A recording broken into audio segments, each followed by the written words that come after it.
look like the seniors advisory panel? I'm not sure how Litiana and Simon and Eddie might feel about that. We've just had a slight change to our run sheet, thank you, Chair. So delighted to welcome the Pacific People's Advisory Panel co-chairs, Litiana Karika as Simon Matafai, and also the lead officer for Pacific People's Advisory Panel, Eddie Tuiavavi, to my right, and of course, Liaison Councillor Lotte Fully. Thank you. Welcome. Thank you. Thank you, Chair, for the compliment.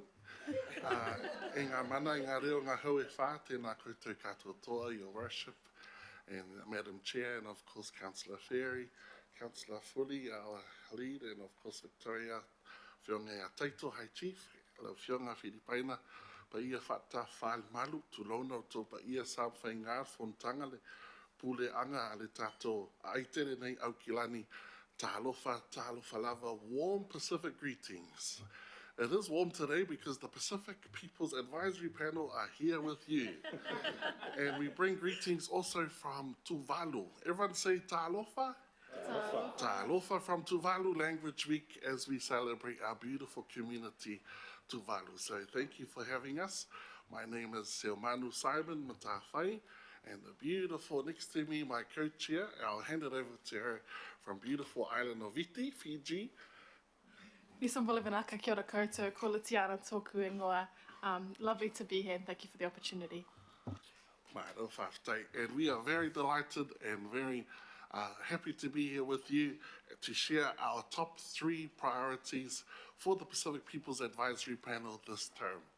We could have had 10, but we thought 3 would be enough, so that we actually can achieve something and be proud in 3 years' time with our outcomes.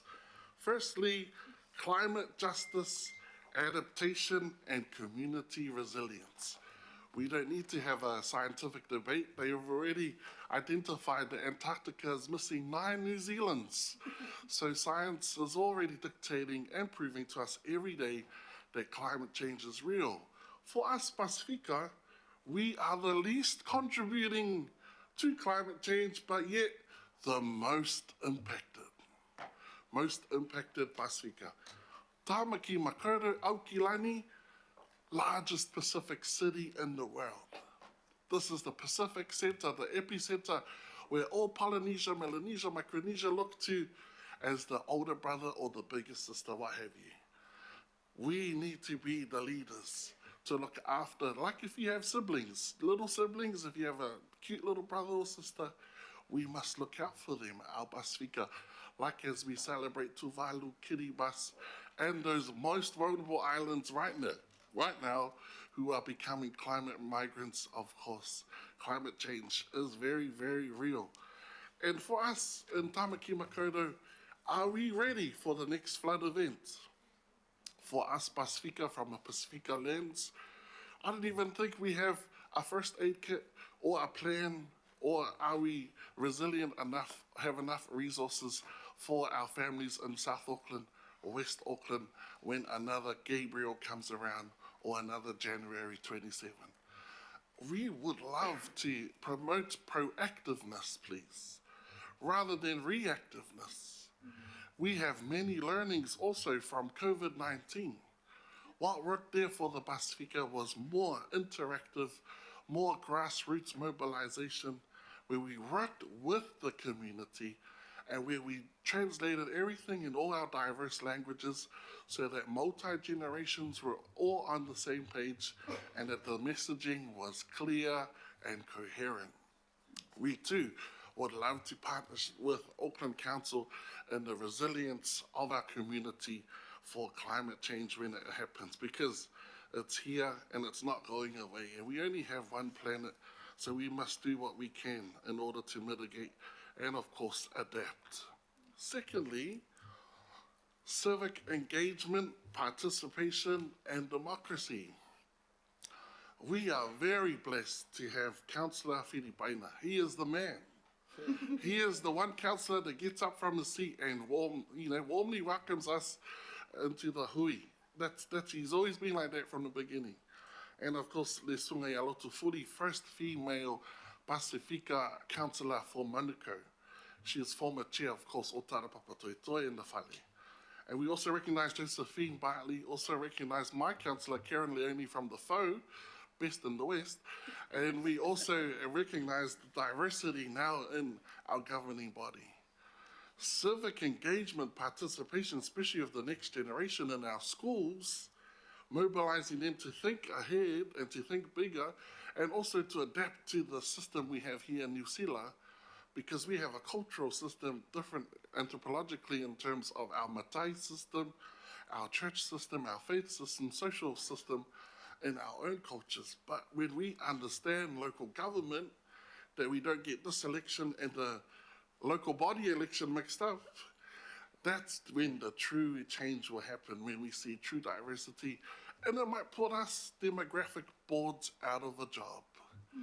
That's when we know we've achieved something, when they say there's no need for demographic boards. Why? Because everything reflects and represents us truly and with genuine and authentic. And of course, just everyone participating, because we are very slow to the votes. We know that. So how can we mobilize our people to enact their votes and their democratic privilege? Last but not least, the statistics are clear. Pasifika, sadly, and I'm a school teacher part-time as well, the one thing you would hate to attend as a school teacher is a funeral of a student that's given up on life. And in our area, I've attended a few, I've played piano for a few, it's the worst funeral. When a kid who had so much potential, perhaps in sport and whatever talents they had, gave up on life.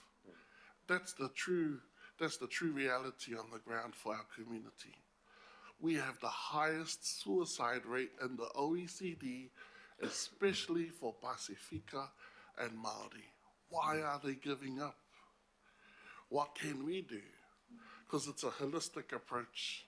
No one has the answer. We did have a well-being budget not too long ago, but now well-being is not the buzzword anymore. But yet, have things truly changed? Because money won't fix it all. It's a true and authentic partnership between community, even our churches, our leaders, yourselves, and all those who have the health practitioner background. It's all of us. It takes a village. As we say in the islands, it does take a village to raise a child.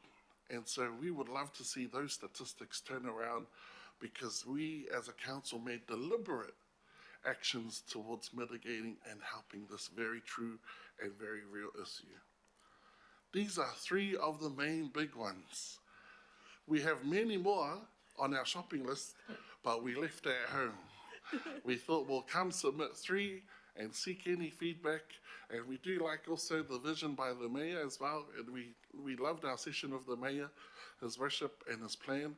We look forward to contributing more as well in that space for the LTP, the great vision for Tāmaki Makaurau. Let's make Aukilani, Tāmaki Makaurau, the greatest Pacific nation on the planet, because it is. Whaftai. Whawhatai love. Thank you so much. You got me. I'll go straight to Councillor Foley. Kia ora, Chair.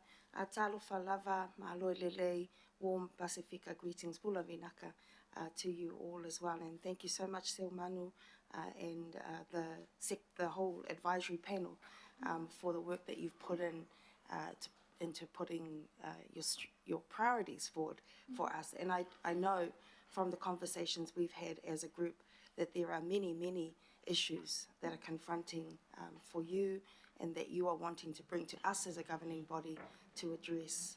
And I thank you for being able to select three to bring to us today. Thank you so much also for your moving kōrero as well, especially on that last point. I know it was very difficult to verbalise, and I tautoko what you've said, and I want to express my awhi and alofa for you and for our community as well. In terms of questions My question is about all three, I guess.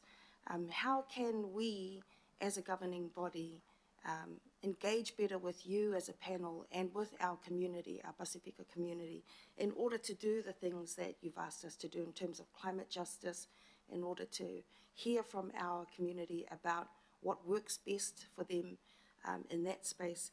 Also in the civic engagement, recognising we have a low voter turnout, how can we engage better with our Pasifika community in your point of view? And then finally also in that very sensitive space, and reaching out to our youth and making them understand that life is worth living in our beautiful city. Kia ora. Thank you.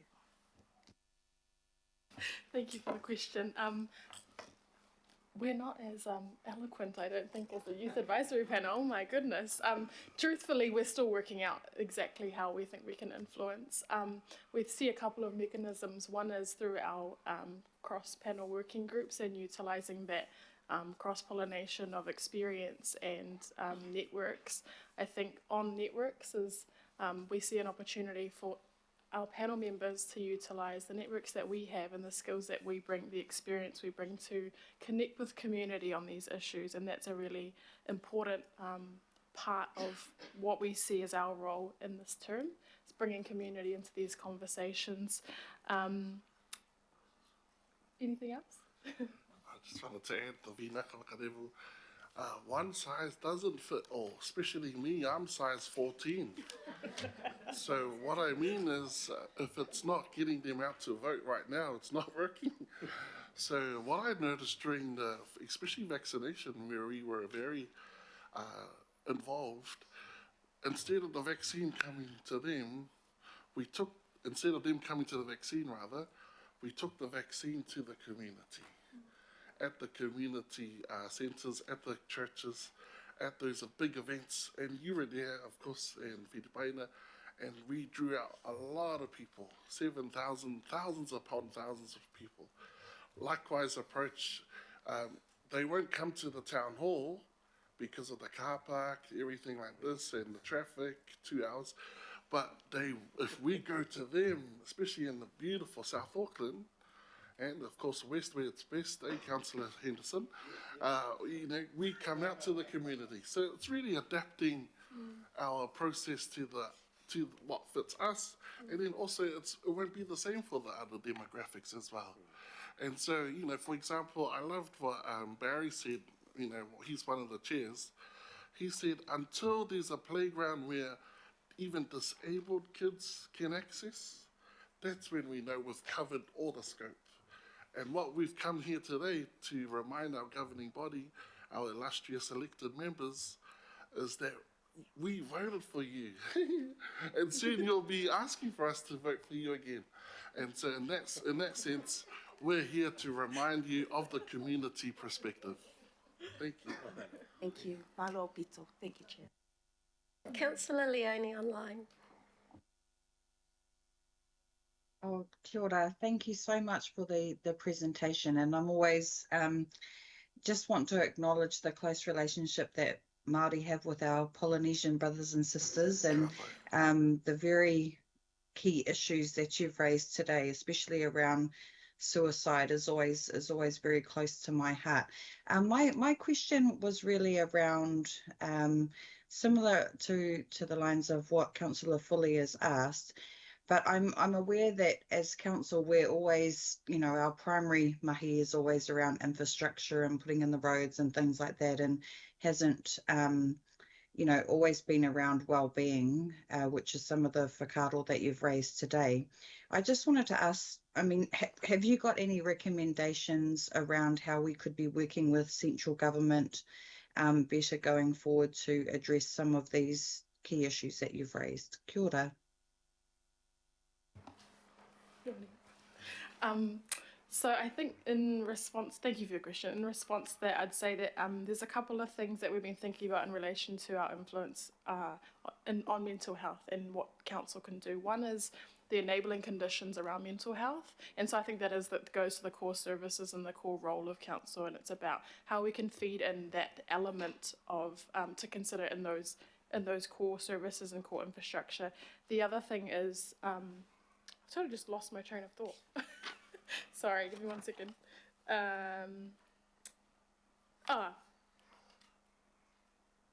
No, it's completely gone. I apologize.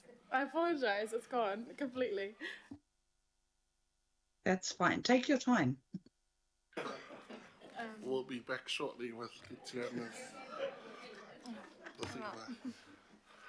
Thank you, Councillor. We know that central government has a lot more money than you guys. Is that true? It is true. Yeah, thank you. Okay. Got a fact check as I go. But what we really, it's just the principle and the advocacy and the sense of partnership, the sense of community involvement, and, you know, just having all the key stakeholders. What groups are actually having real change? You know, has there been an audit of our Pasifika and Māori providers that have true data that is showing true turnaround and, you know, true success stories that could be of inspiration? How can we support that kaupapa? We don't want to reinvent the wheel. We want to encourage what's already working. And if that's from central government, whether it's local government or even philanthropy, where people, you know, really stand side by side with each other. And I'm a big advocate of the churches as well. Let's not forget our faith sector. They have a lot of resource. They have a lot of pastoral care and experience in dealing with our mental well-being. And so I really promote all those multifaceted approach to addressing this key issue. Thank you for the question, Tēnā koe. You just reminded me. Through your whakaaro is exactly what I was going to say. It's the community connectedness aspect of mental well-being in terms of council's role. Thank you. Thank you. Councillor Sayers. Thank you very much, Madam Chair. Thank you very much for your presentation. It's very, very helpful. My question's around resilience.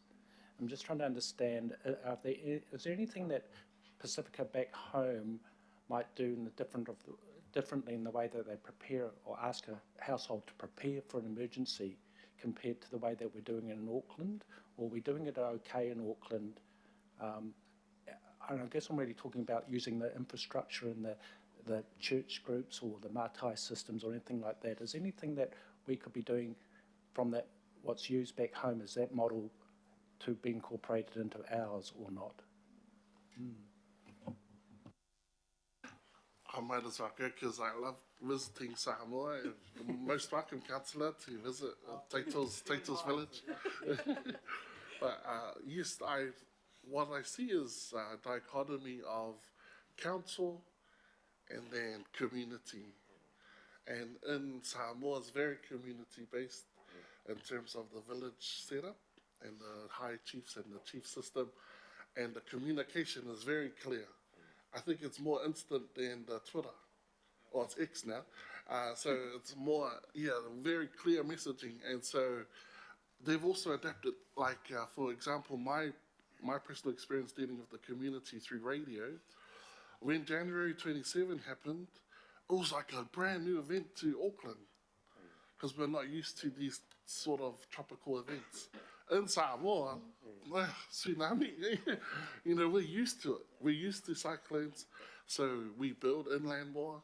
We're building up more, so we're using the hills more. Sea walls, for example. All those adaptive measures have been put in place for a long time. Really, it's the messaging and the preparedness. Does every family have a first aid kit? Does every family have enough supplies? Because they're trying to supply everyday life.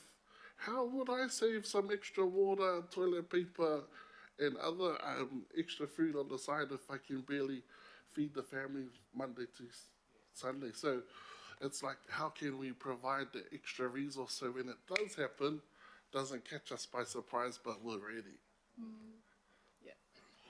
Just to add to that, sorry. One of the reflections I had through all of the extreme weather events in terms of our community was, particularly with our NZ-born Pacific communities, it's not in the consciousness. We're so prepared in the islands for cyclones, for floods, for all of those weather events, and it's second nature to know how to respond. But that's not the case for NZ-born Pacific people, so it's how we bring that education level, engagement, awareness, and action through for our communities that have been born here, raised here, and don't have that as part of wired into who they are.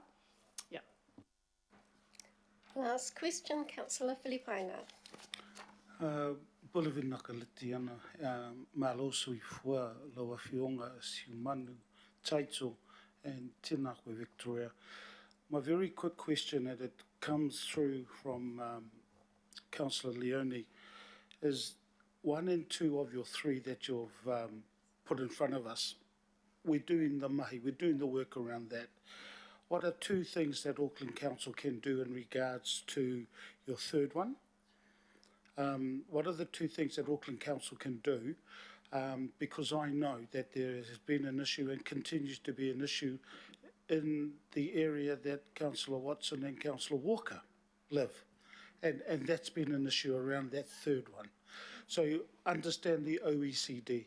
So what are the 2 things that Auckland Council can do now in regards to the issues about number 3 that's across Tāmaki Makaurau? Yeah, whawhataila.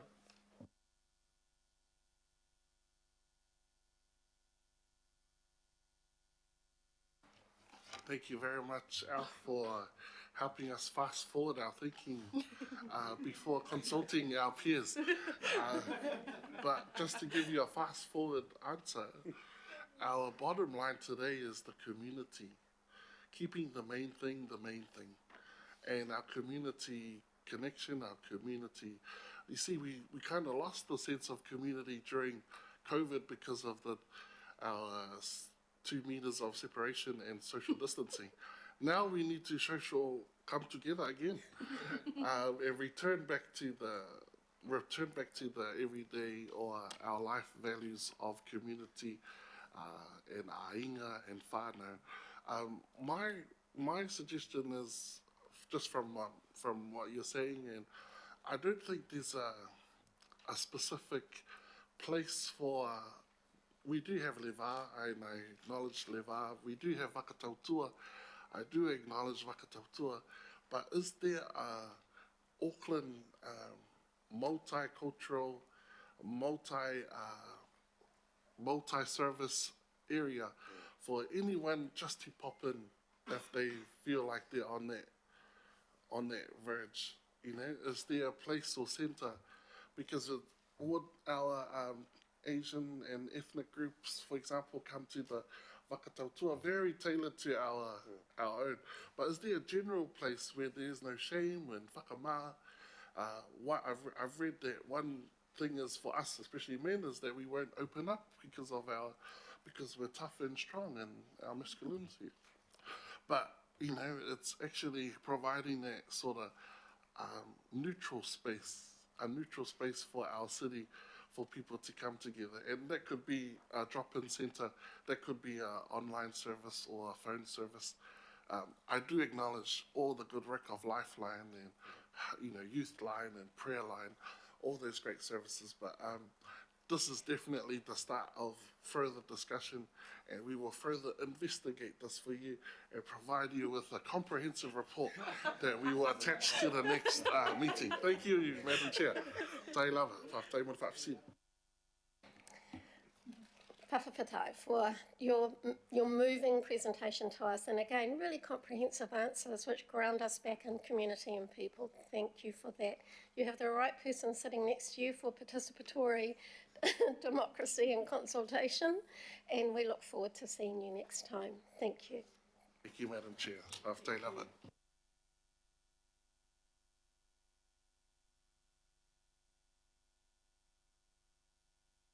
I'm not going to risk it. I'll wait. I'll wait for Victoria to tell me.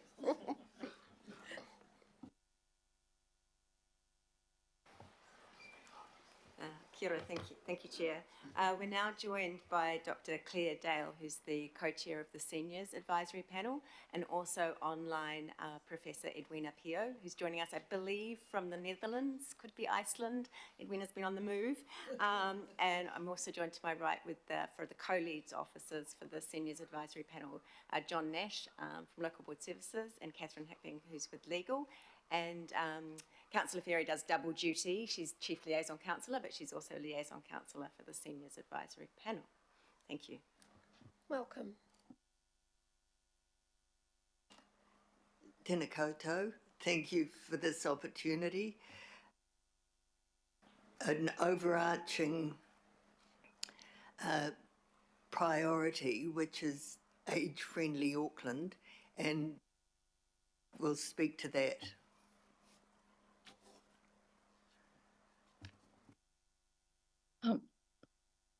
Okay. Kia ora, this is Professor Edwina Pio. I am speaking from the Netherlands. It's 11:45 in the night, the previous day.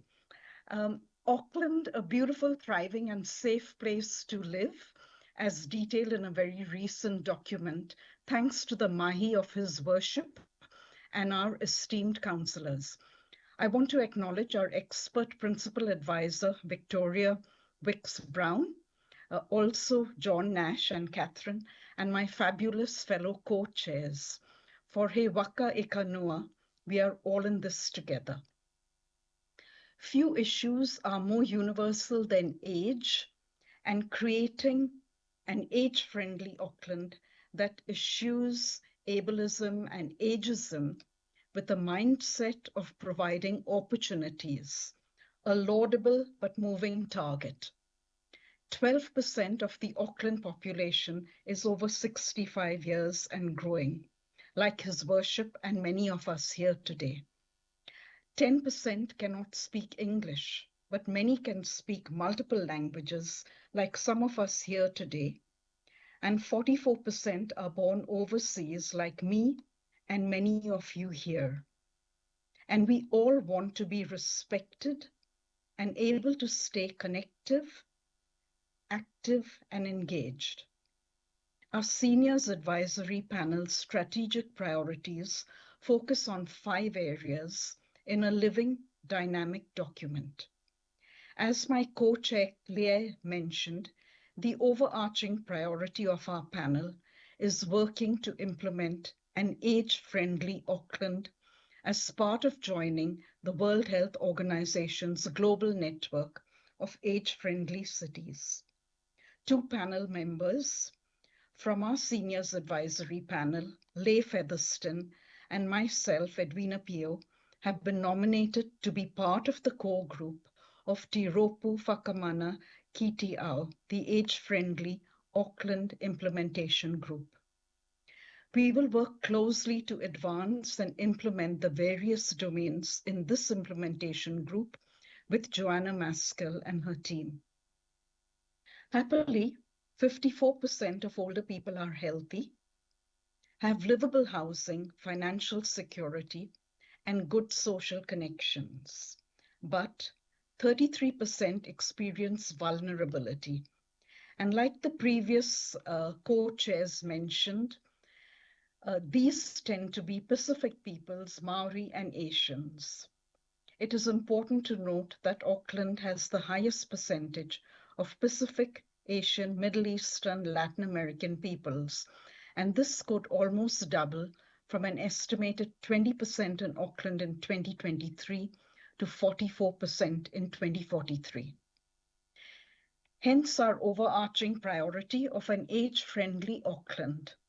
And here I want to introduce the term intersectional aging, or an aging population, where gender, age, ethnicity, religion or faith, sexual orientation, and disability intersect, and the importance of research in this area. So being an age-friendly city is our overarching first priority. The remaining 4 areas will be presented by my co-chair, the lovely Dr. Claire Dale. Kia ora. Thank you, Edwina. And I'll just toku the previous co-chairs for their very moving presentations. So, opportunity. I'm assuming you've all read our priorities, so I'll just add some extra notes around that. The first of our priorities, apart from age-friendly city, is around housing. And of course, without housing, you don't have well-being. And because Auckland Council does give approval for new builds that are happening, has a role in that, we'd like to see universal design principles brought on board. The 1 in 4 New Zealanders has a disability, and 35% of those disabled people are aged 65 plus. To live in comfort, we need the universal design principles so we can age in place. If we're lucky, we grow old. And we need appropriate places to live in. Haumaru housing is wonderful. Abbeyfield is wonderful with their affordable rental options, but demand far exceeds supply. As the youth panel was saying, housing is crucial, but we tend to forget that so many older people are also in the rental market and have limited income, and so experience hardship, and of course safety then becomes a priority. Safety is a major issue. So many older people live alone. Maintaining your safety is not always easy, which is where the Haumaru housing and Abbeyfield provide such great options. And some of the city councils, new builds or they're in the city.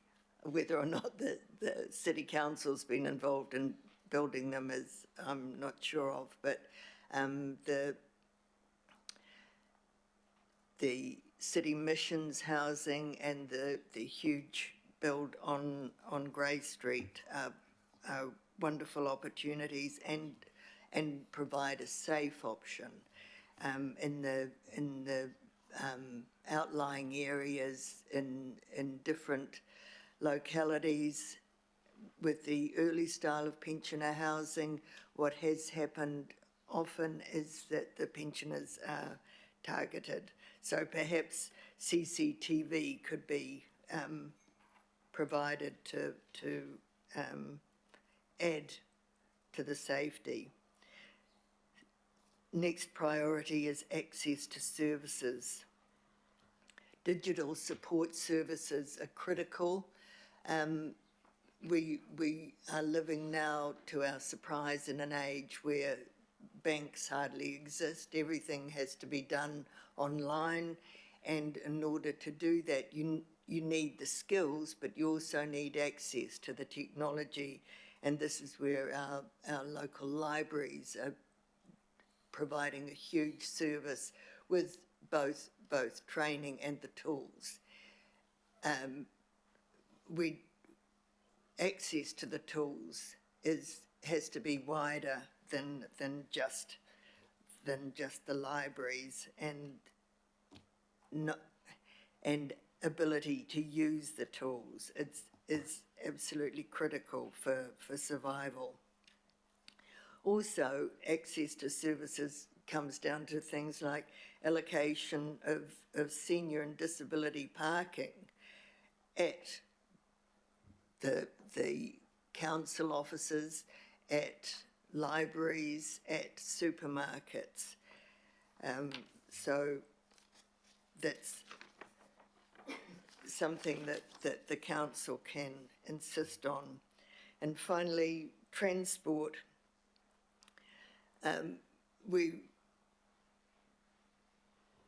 We don't have any assurance that in the new builds there will be the facilities. Certainly there's national government has insisted that builds not allocate, even for apartment builds, not allocate parking, but there's no insistence that there'll be the facility for wheelchair access or for facilities to recharge your mobility scooter. The reality of people's lives needs to be built in to their dwelling places. And if we're thinking about public transport, when talking about walkable distances for location with mixed housing developments, what has to be borne in mind is walking back home with a load of groceries. If we're going to make Auckland an age-friendly city, it will be friendly for every age because all needs will be considered. Thank you. Thank you, Claire, for detailing those priorities so well. Edwina, thank you for coming into us from the other side of the world so late at night. We're going to go to questions now, and I'm going to start with Councillor Ferry. Kia ora, and this panel is a joy to support. I mean, they're all a joy, but this is the one I work with the most often, so they give me the most joy. No, well, one of the reasons that I took it on is that it can be a little bit awkward to ask the councillors who is the most appropriate person to support the Seniors Advisory Panel. So I just immediately put my hand up. So, yeah. But, really, really appreciate the professionalism with which you approach this work that is largely voluntary and the amazing skill and expertise that the individuals bring to it, but also the way that they work together to make the sum greater than the parts. So really appreciate that. What I wanted to ask about is Council is one of many organisations that is shifting more to a digital first approach, and you mentioned that the issues there, we do tend to think about it being an issue primarily for seniors, but obviously there are other communities that have issues of access to digital resources, perhaps around income, perhaps around language barriers, those kinds of things. Has the panel sort of started to think too much yet about some feedback that you could give council specifically on how we can, account for the parts of our community that can't access digital, or for whom digital is potentially an insurmountable barrier to participation? Thanks for the question, Councillor Ferry. One of the issues, of course, is cost, and with inflation, even prior to inflation, with the costs for the lower third of our population is prohibitive, and we do see exploitation of ignorance happening around mobile phones. You don't need a $2,000 phone to be digitally enabled. So better information around the reality of what would work would probably help, and just working through local communities, local boards, picking up on availability of learning opportunities and availability of affordable access. Thank you. Thank you. Edwina, I think you were... Yes, please. If I might add on, I think there are some parts of our lovely Auckland city where they don't have enough of digital information in the libraries, and therefore the older people find it really hard to travel further away from where they live because their libraries do not offer these digital programs. So perhaps if the council could insist that all libraries have this, I think that would be really helpful. Thank you. Thanks. Those are some really useful practical suggestions. Thanks very much. Thank you. Councillor Foley. Thank you, Chair, and thank you to the panel for your presentation. I want to acknowledge also, Professor, all of the work that you've done in diversity, and I think we will benefit greatly from a lot of the knowledge that you've built up over a great amount of time. My question is about the age-friendly Auckland that you're talking about. I know the local board that I used to be chair of has had for a while an age-friendly priority line in their local board plan, and I believe that's continuing on.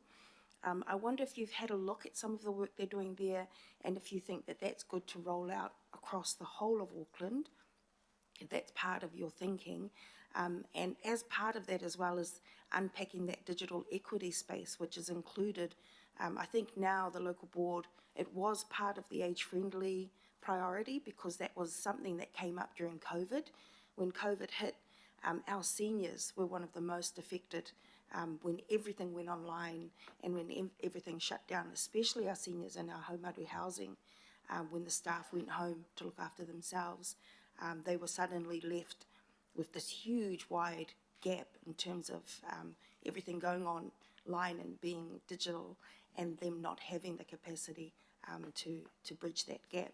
So I'm just wondering, in terms of what you might have seen happening in that local board or in other local boards, if you think that some of that stuff is good, and then any advice you might have for us as a governing body around what we could do regionally for that digital equity space, but also in terms of age-friendly initiatives. Kia ora. Big question. Kia ora, thank you for that. That's an inspired suggestion, and I certainly haven't. I don't know if Edwina's engaged with all the different local boards.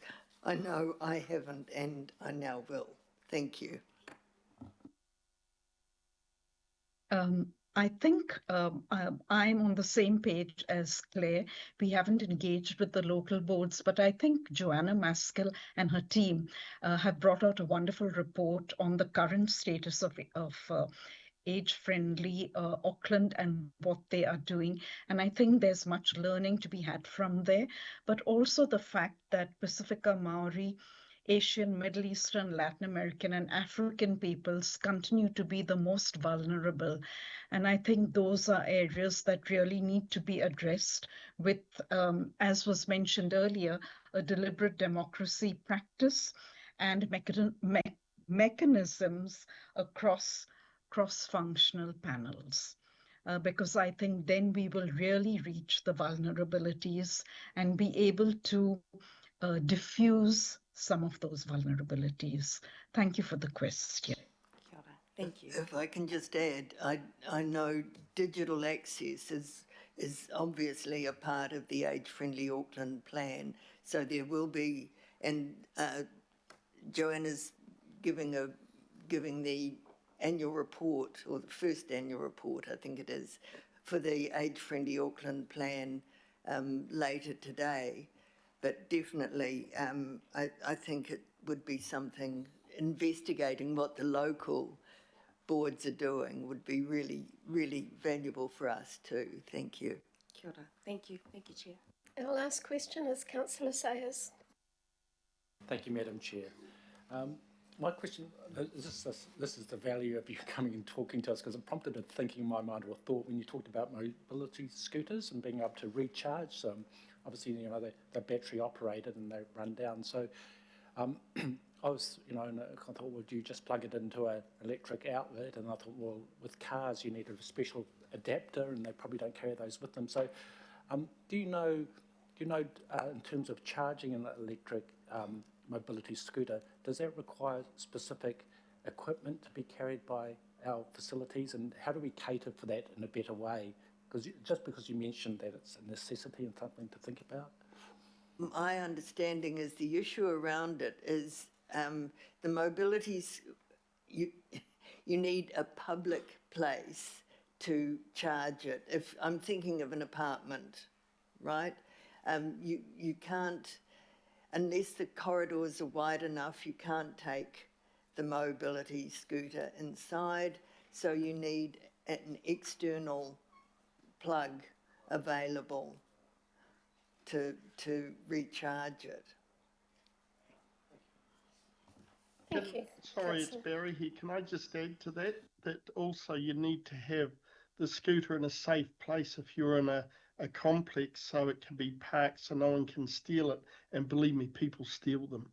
So it needs an external power source and it needs a safe place where it can be stored. Thanks, Barry. Thank you, Barry. All right, that's the rest of our questions. So thank you, Claire and Edwina, very much for your presentation today and for your fulsome answers as well. And we will see you next time. I'm going to recommend later on that we bring the 2 items forward, the Age-Friendly City Report and I Am Auckland, so we can do that after the advisory panels while we've got it in our minds. Thank you both very much. Thank you. Thank you, Victoria.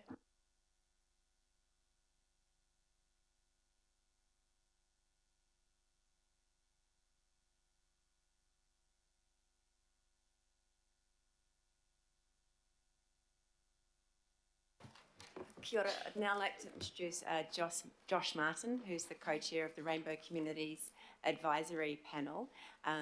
Josh's co-chair, Teresa, is unfortunately unwell and so is unable to join us today. Also joined by McLean Grindle from Local Board Services, who is one of the co-leads for the panel, and Rion Monroe, our other co-lead, is away today. And as we know, our liaison councillor is Richard Hills. Thank you, Welcome. Josh. Welcome, Josh. Kia ora koutou katoa. My name is Josh Martin. I whakapapa to Te Arawa in Ngāpuhi.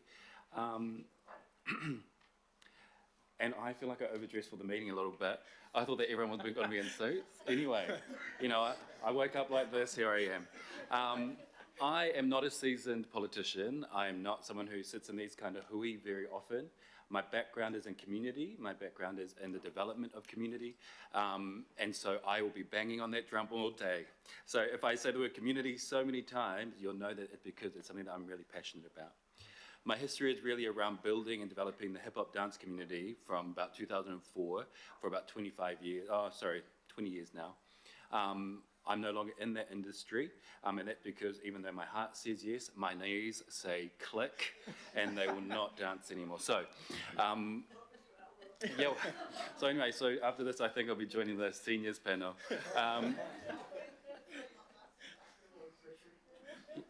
It's a real privilege to be here, and so if I'm ineloquent, like the amazing young people here, hear my heart and not my words is going to be my little saying for the day. We've got 3 focus areas, and our 3 focus areas are, some of them have been brought forward from our previous panel members, and that's a real privilege to be able to stand on the shoulders of those who've come before us. And though I walk in here by myself today, I don't walk in alone, I walk in representing a community, and so I find it really challenging to speak on behalf of a community that I'm not engaged with. And I consider myself privileged to be able to come to Auckland House and to be here today on behalf of our community. And I want to ensure that moving forward, the voices of my community are in this room with us. A word that His Worship spoke to us on Monday was around intersectionality, and I think that there's a lot of intersectionality around who we are. I walk in here as a gay man, but also as a Māori, as someone who is in that kind of age demographic that housing is certainly an issue and a challenge for my peers and my family, and I'm in my 40s and it's still something that you're fighting for every day. So this brings us to our first of our priority areas around the cost of living. We're going to focus on housing, and so what we're asking for is that for every rainbow person in Auckland, you all buy us a house. No. So is that in budget? No, probably not. No, is that we have strong conversations, and it's really around the responsiveness of needs to the diverse rainbow communities, and to organise a Rainbow Communities Housing Forum. And that's really around also cross-panel work, and we've already done quite a bit of it in has it been 2 months since we've been chairs? So not very long we've been here, but we've had some pretty amazing conversation, robust conversations around what's important to us, and we'd like to see that that moves forward, the idea of us being able to work in a cross-panel sense. And that also comes into the fact that there's quite a lot of homelessness going around at the moment, and a report that I read is that there's quite a large demographic of those who are homeless come from the rainbow communities. And so I don't know what the magic answer is, so when you ask questions later, I don't know how to fix homelessness for rainbow people, but what I do know is that we need to do it together, that it needs to be a community focus, and that it's in discussion, and not just discussion, it'd probably be around how do we galvanize our powers together, how do I reach out to our communities, and how do we bring them in to the conversation so that we're able to contribute to those kind of discussions. Our second priority is, I'm out of order, but I'm just going to go here, is around council kaimahi awareness and services. And so that's really around reviewing the gender diversity framework inside the council and how to engage with rainbow peoples who are in everyday lives. You pass us in the streets, we work on the panels with you, we are in discussion, we make coffee for you, we're everywhere. Which sounds a little bit ominous, but they're out there. And I just think it's important to be aware that we're out there, but because of your role, because you're the elected people of a community, and we're part of the community who voted some of you into this chamber, to be a part of, to ensure that the frameworks around cultural awareness, responsiveness to rainbow people from a council perspective is something that's really valuable for us. And finally, like I said, my drum that I love to bang on is really around community and community engagement. We don't want to just host our hui at Auckland House so that it's more accessible, and what that might look like, just as a couple of ideas, is that we go out to South Auckland and we hold a hui out there, that we can bring people into the conversation out there. We might go out to West Auckland so that people who are in those communities who might be overwhelmed by coming into Auckland House, I don't know if you remember the first time you went in there, but it's quite overwhelming, quite daunting to be in that kind of space. And so how do we make it more accessible so that the voices of people who are in our community are heard? I'm really aware that even on our Rainbow Advisory Panel, that we're probably the same kind of people who are on every other panel that's possible.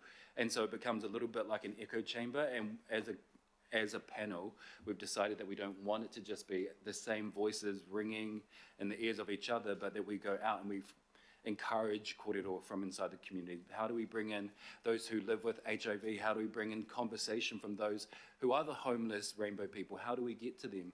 And we believe that it's not necessarily by just hosting them in the places that feel a bit overwhelming or daunting, but it's going to, I don't know, McDonald's, I know, a cafe, I don't know, maybe family bar on a Saturday night, put it on the council, drinks on the house. But we go out to the community and we draw them in. I'm really aware that those who need to be heard most are often the ones who are not heard most. And so how do we do that? And so a focus for us is really around that community engagement piece. And so these are the words that our panel has decided that I should bring into the room. I do want to acknowledge Teresa, who can't be here. She's my co-chair. Out of this world, amazing human, world changer, but also sick. And you know what? When you're sick, you can't change anything. So she's staying home, relaxing and recovering. But I do want to acknowledge her and the mahi that she's put in as well. And it's a real privilege to be here, a real honour. So, ngā mihi nui kia koutou. If you've got any questions, ask me, and if I don't know, I'm going to say, sorry, I don't know. But I will try my best. Kia ora. Kia ora, Josh. Thank you so much for your presentation. You look great. And thank you for making the effort and bringing mana to your group and your presentation today. I have a question from Councillor Ferry for you. Oh, kia ora, Josh. Well done.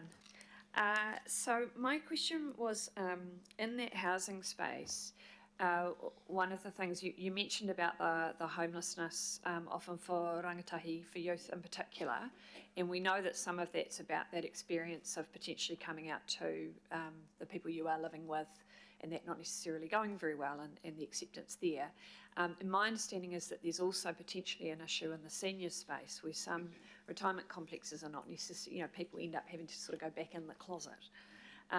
So is that something that your group is starting to think about and talk about, and how can we help you to find the people to have those conversations and get those experiences shared so we can better understand and address them? Thank you for your question, Councillor Ferry. Massive kōrero.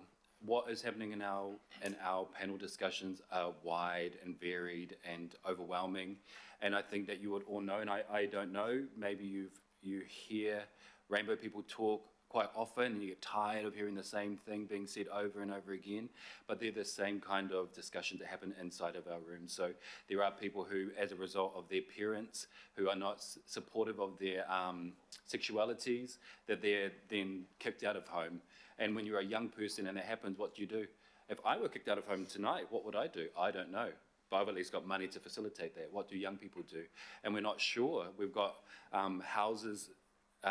organisations that are trying to come up with solutions. I know that Rainbow Youth, there's a whole collective of like a rainbow community organisations who are trying to create a hub to be able to support those kind of whakaaro that's happening. I know that there's Aaron Henry who's doing some stuff over at Alan Melville, who is trying to create kind of spaces to provide homing for or housing for rainbow people. So I'm not sure what the answer is, but what do we need is, I don't know how to make this possible, but what I need is for the people who are in this room who get to make those decisions to care, and I don't know how you do that if it doesn't affect you personally.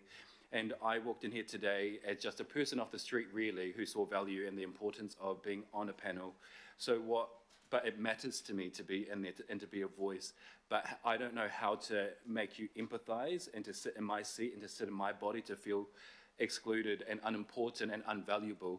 And for the same thing that our Pacifica whānau was saying, to have to go through mental health issues and challenges and take your own life. I don't know how to make you feel that feeling and to carry that with you, but that's what we need, is that you need to see us not as just a rainbow people, oh, here we go again, they're going to be complaining again, or whatever, that we're not a number, we're actually individuals with this crazy, heavy life path that we've taken, and we need help. And so it's around conversation. It's about this kind of thing. It's about bringing in Rainbow Youth more often. It's about getting real investment in the community to reach out your little tentacles into your amazing, where your local areas are, and to bring in those voices into your boardrooms and to be able to chat to them. Kia ora. Kia ora, thank you. That's, caring. Thanks. Thank you, Josh. Councillor Foley. Kia ora, thank you, Chair, and thank you, Josh, for your very, very comprehensive presentation, but also quite entertaining presentation as well. I just wanted to pick up on the comment you made about being an echo chamber, and that those of you on the panel are probably the kind of people who engage well in these kinds of processes and who often will put their hands up to be on a panel like the one you're on. I'm mindful that we have a big rainbow community in my Pacifica community, but we don't often see them engaging in these spaces and don't often hear their voices coming forward in the rainbow space. Do you have any insights to offer about that, about what we could do better, or about what you as a panel are wanting to do better to engage with our Pacifica community? Kia ora. Kia ora, and thank you for your question. I don't know what you're doing at the moment, so I don't know what you can do better, but what I would say is that it's really exhausting to have to keep advocating, which would know. And so when you're tired, you just get fed up and you just think, no one's going to listen anyway. And so you stop putting your voices forward, you stop participating. I would probably encourage that the conversation would take place, and maybe there's a world in which it's necessary that there's no answers given at that kōrero, that we just sit and we just hear and we feel the weight of the helplessness or hopelessness, and then let the community talk about what they might need to move forward. I'm not Pacifica, I'm Māori, so I'm not sure what specifically is needed from inside that community. On our board, on our panel, we don't have a representative of the Pacifica community, but I'm really cognizant that that's an important voice to have. But I think that it is around conversation, around sitting and hearing, but not just that, but going through from that point and actually putting action and putting hands to the conversation and legs to the conversation. But then I'm aware that this is just the agenda for today and you've got to read this. How do you do all that? How did you come prepared to this hui? Exactly, you don't read it. And so how do you do it? And that's what I mean. Is there a better way for us to communicate with you? Do you need us to put together like a 3-minute video for every hui you have? Like, how do we get a message across that's impactful? Are you on TikTok? Are you? Let's do that. We'll send you little TikTok videos. It feels like that the conversation isn't happening the way that it should happen, that perhaps it's not documents, because Pacifica Māori aren't fantastic at reading or writing massive reports, but we're great storytellers. We're great at like offering examples and conversation and engaging. And so perhaps there's a way of doing that instead of the way that's not working at the moment. Kia ora. Thank you, Josh. Kia ora. Thank you. Councillor Watson. Yeah, thanks, Madam Chair. Thank you, Josh. And maybe a little random, but perhaps maybe symptomatic. And I just go to your observation on Auckland House coming in, and you know it's Auckland's, right? Auckland's house. Yet I don't think there's any photos of people there. You nearly get your hand guillotined off if you try to get through the door. It's like it was a ASB corporate building. So, in terms of welcoming Aucklanders of, you know, all our various backgrounds, what do you think could be done to that building that's, you know, the statement of the city that would make it a bit more welcoming, inclusive? People saying this is their house. The Warriors say this is our house. I don't see too many ratepayers coming in saying this is our house. No. What's your ideas on that, Josh? Turn it into housing for rainbow people? No. Probably I would say make it accessible. Like there's those massive doors. Like, is there a way to, like, a community hub should feel like the community, eh? It should feel, there should be a space. Could I walk in there if I didn't have this thing that doesn't work very often, and go into like a place where there's like coffee or a cafe, and can I just make myself one? Could I engage in conversation? Would you be sitting down there? Probably not. Like, how do you make it a home? The way that I make my home a home is by having couches and having music and making it feel a little less like a business and a bit more like people.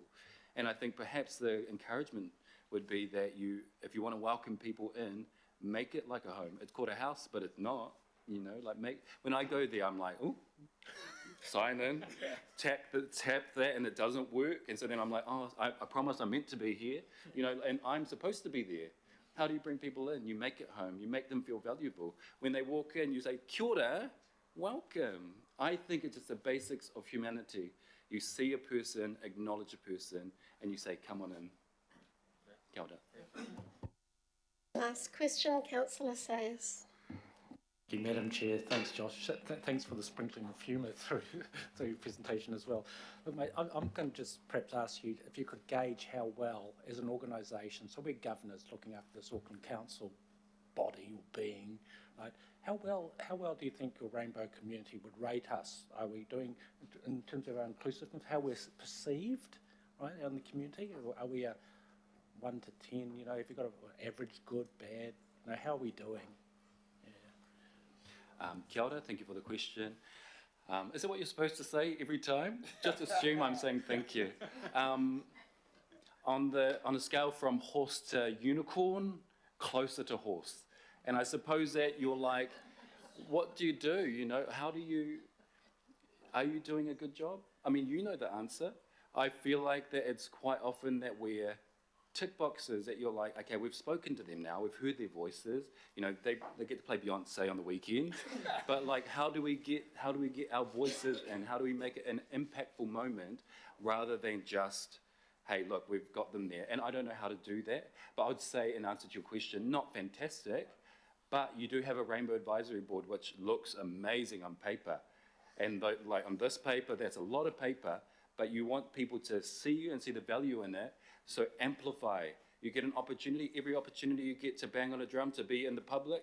Hey, but have you considered homelessness for rainbow people? Have you considered I walked past someone the other day who hasn't got food and I gave them food, you know, what are you doing? And maybe it needs to be less about what we're doing as a full council, but what are you doing as a person, not as a councillor, as a person, what are you doing to bring people into that conversation? And perhaps the challenge isn't what's the council doing, what are you doing? Because you're the one you're on that horse or the unicorn.